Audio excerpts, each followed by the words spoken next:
Ces jours de course cycliste à Boulder dans le Colorado, une ville qui vit au rythme du vélo.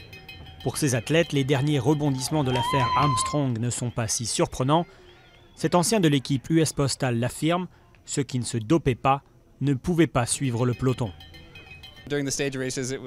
C'était toujours disponible dans les courses à étapes. Quelqu'un venait vous voir en disant « Tiens, prends ça, c'est pour te remettre sur pied ». Et quand on demandait ce qu'il y avait là-dedans, on nous répondait « C'est juste des vitamines ». Mais ça avait l'air louche. Aux États-Unis, ce sont les succès de Lance Armstrong qui ont permis de populariser le cyclisme. La chute du champion assombrit l'avenir d'un sport jusque-là confidentiel. Ce qui me fait peur, c'est que tout ce qu'on a construit grâce à Lance, on finisse par le perdre à cause de Lance.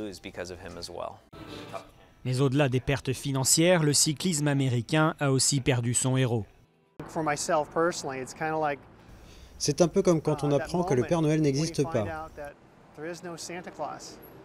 même si on veut continuer à y croire. Faire du vélo un sport propre, c'est l'espoir dans ce cabinet de médecine du sport, même si ce nettoyage se fait aux dépens des performances sur la route.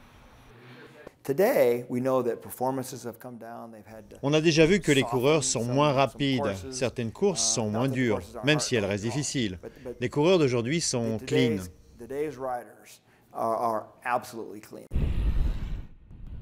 Un sport propre mais moins spectaculaire, les autorités du cyclisme mondial espèrent que l'intérêt du public survivra à cette transformation.